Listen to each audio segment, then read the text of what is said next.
All right, guys. In the last video, we talked about what makes a chordate a chordate. So we talked about the phylum Chordata. We are now going to move into the subphylums, Vertebrata. I'm sorry, the subphylum Craniata, and learn more about what's happening in there, specifically about fish. So the subphylum Craniata, phylum Chordata, subphylum Craniata, has two infraphylums in them: the infraphylum Hyperotriti and the infraphylum Vertebrata. Most of what we're going to talk about is going to be invertebrata. We will learn just a little bit about hypertrophy. Sorry, guys. Things that make a craniate is that they have a skull that surrounds their bone, cranium. They have an olfactory organ, something that picks up smell. That's going to be the nose for us, eyes, and an inner ear. Our fossil record will indicate that craniates came about 500 million years ago. Here's a list of all the craniates that we are going to talk about for fish. So subphylum Craniata, infraphylum Hyperotriti. Sorry, guys. These are going to be hagfish specifically. I'll teach you about those. And then everything else is infraphylum Vertebrata. And we're going to have the superclass Petromyzontomorphi, and then class Petromyzontidae, which are going to be your lampreys, superclass Gnathostomata, which includes the class chondrichthyes and class Actinopterygii and class Sarcopterygii. The class chondrichthyes includes subclass Elasmobranchi and subclass Halocephali. So class chondrichthyes are going to be your cartilage fish. They are going to be your shark skates rays.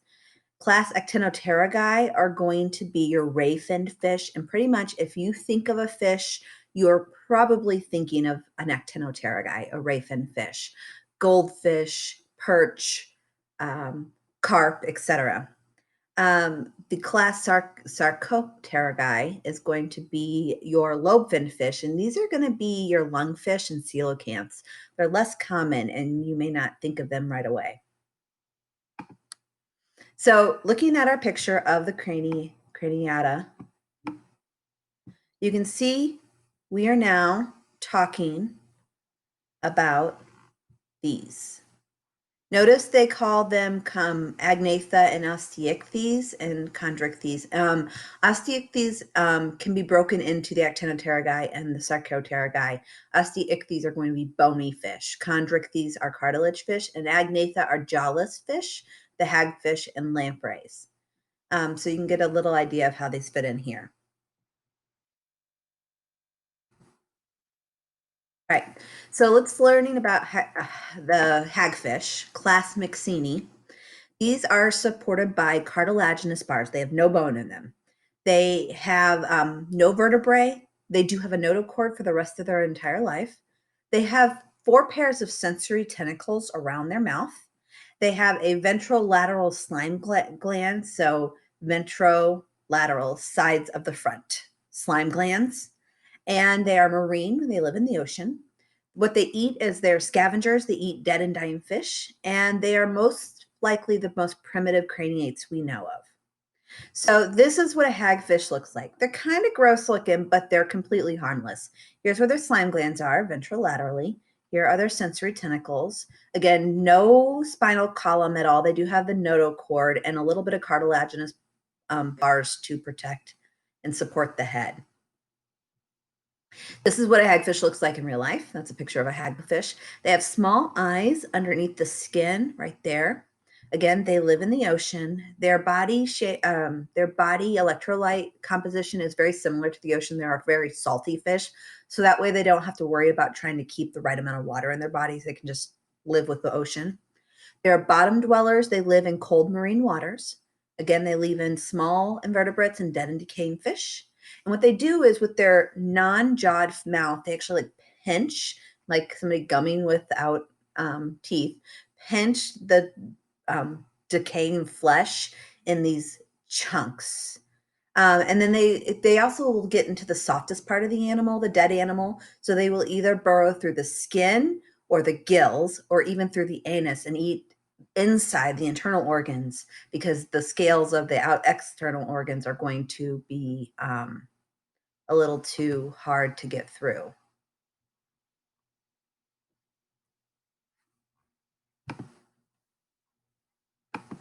Okay. Hagfish defend themselves by two ways. They tie themselves into a knot, and when they tie themselves into a knot, it makes them almost impossible to swallow. So whatever tries to eat them, they get them in there and then they can't get it down.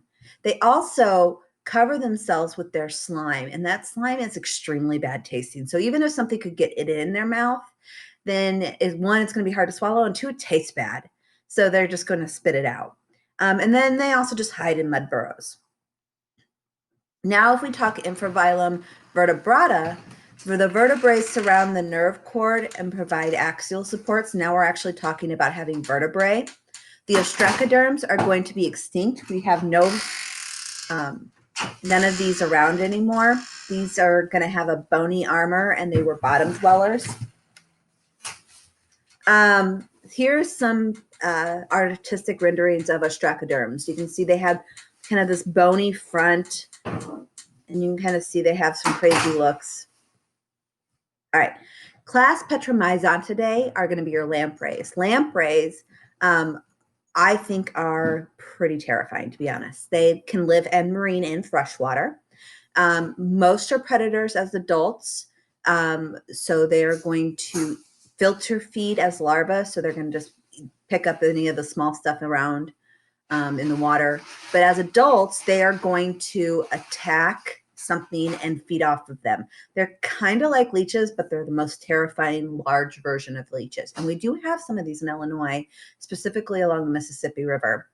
Their life cycle does involve open water stages and then stream or river stages. So they can actually switch between saltwater and freshwater when they need to.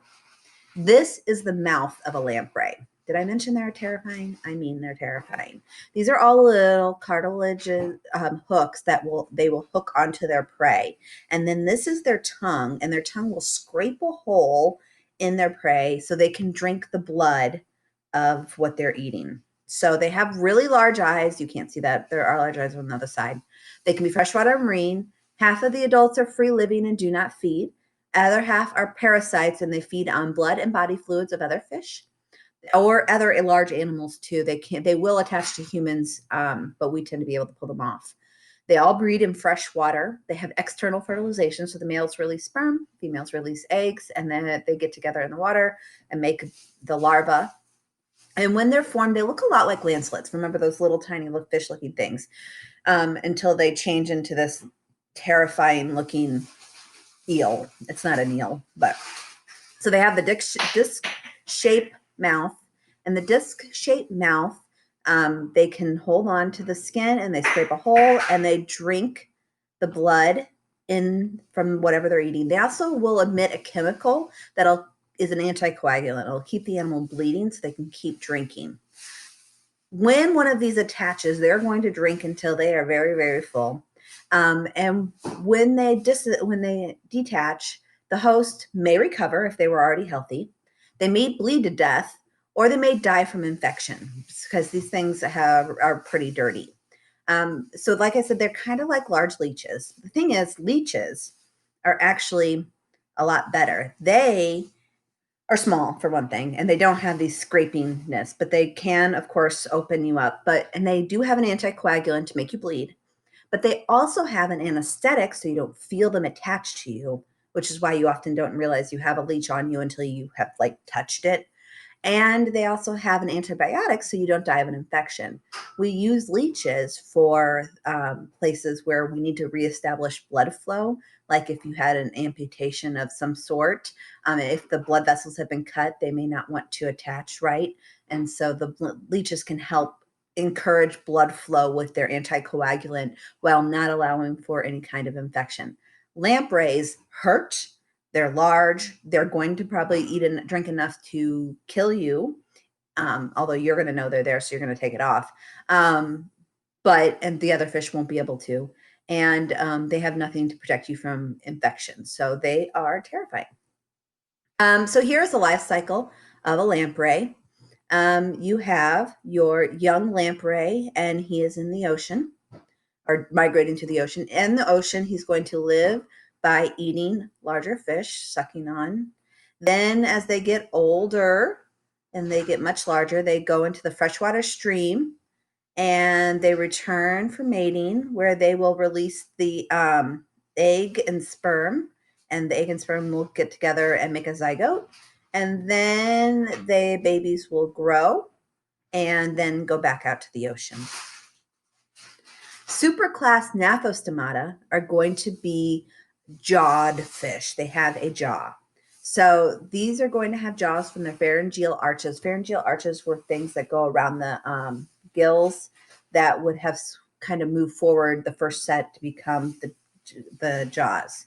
They have paired appendages. So one pelvic fin goes to another pelvic fin. One pectoral fin goes to another pectoral fin. They're mostly paired. There's two classes, the cartilaginous ones, the chondrichthyes, and then the bony ones, which can be an actinopterygi or the sarcopterygi. Class chondrichthyes are your cartilage fish. These are sharks, skates, and rays.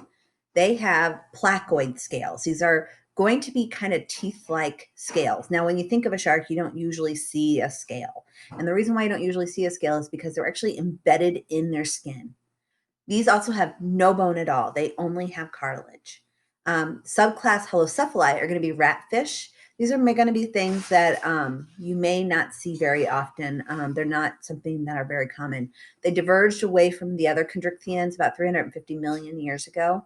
And they do have an operculum. Operculum is that gill cover. You know, when you do a fishy face, you go, this, what you're doing there is you're moving the operculum that a fish has.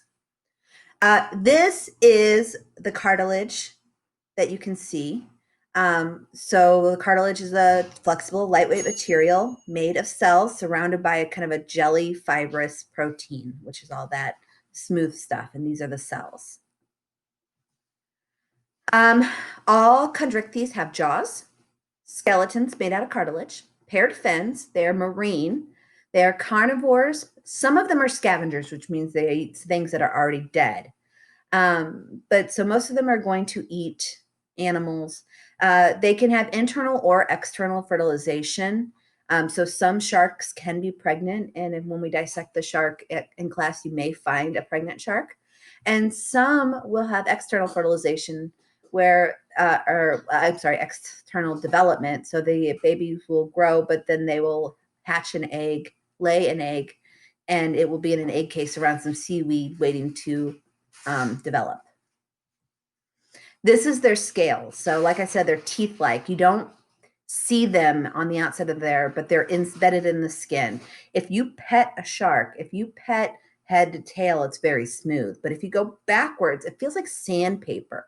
It feels like sandpaper because you are hitting these little ridges backwards versus going this way. The job of them is to reduce water turbulence so they can keep moving efficiently. So sharks are going to be your elasmobranchs, and they are the largest. The largest shark is a whale shark. It's about 59 feet long, and it eats plankton. It's not going to eat anything large. Now, this mouth is very large, and things can get stuck in there, but they don't want that. They just want the plankton, the microscopic stuff floating in the water, and that filters through, and then they just release the extra water. Now, all sharks swim in that side-to-side pattern. They swim in a side-to-side pattern because of this asymmetrical tail fin. And they have their paired pectoral fins. This one is there, but you can't see it because it's just of the angle of the camera. They have 6 to 20 rows of teeth that point inward. So when they get a hold of something, that keeps them from swimming back out.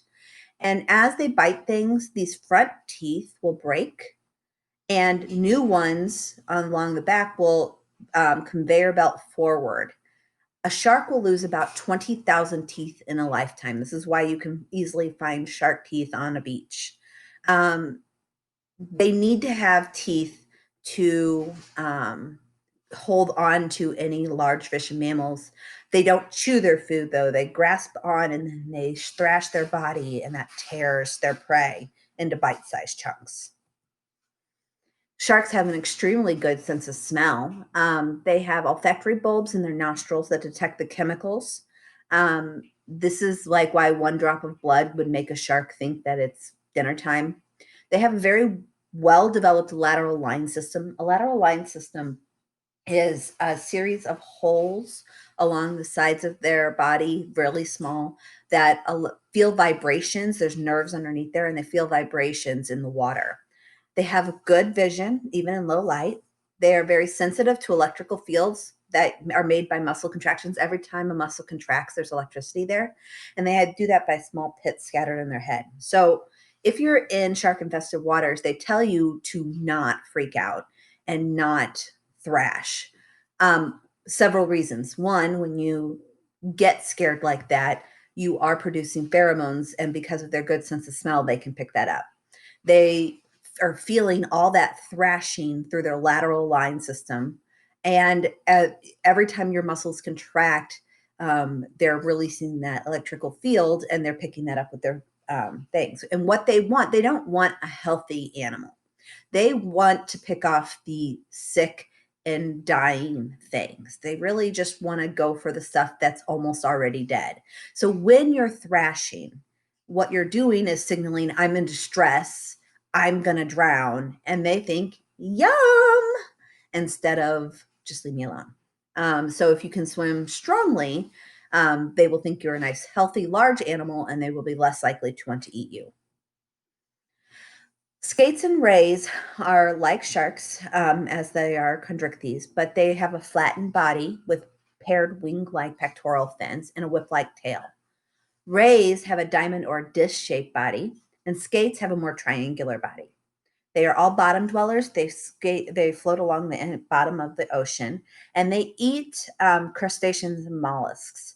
Their coloration is great for camouflage. So what you see on the top is going to actually look like what the bottom of that ocean, part of the ocean, looks like. So you can see, like, this is going to be a more rocky, they're going to live in a more rocky region. These are going to live in a more sandy region, so it looks much more smooth. This is going to be darker, probably, where it's deeper and darker. This is going to be a much more rocky thing. And then they have these pseudo eyes to make it appear like a much larger animal. So if something sees them lurking, it doesn't want to eat them.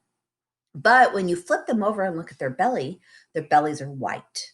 And their bellies are white because if you're in the water looking up, the sky makes the top of it look white. So that way they kind of blend in. If you're looking down, it looks like the bottom of the ocean. If you're looking up, they look like the top of the ocean.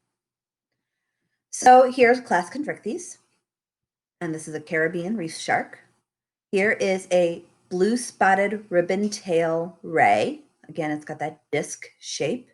And here's a ratfish. This is what a ratfish looks like. Again, related to a shark, but in its own class. Here are the placoid scales again. And again, they kind of conveyor belt, and then here's the tooth. So as the new tooth is developing, these will break off, and then it will conveyor belt the new ones through.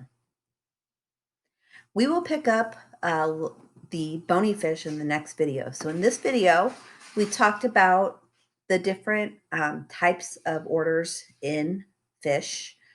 We talked about the agnatha, which were your jawless fish, and we talked about the chondrichthyes. We will pick it up from there in the next class, and everybody have a good day.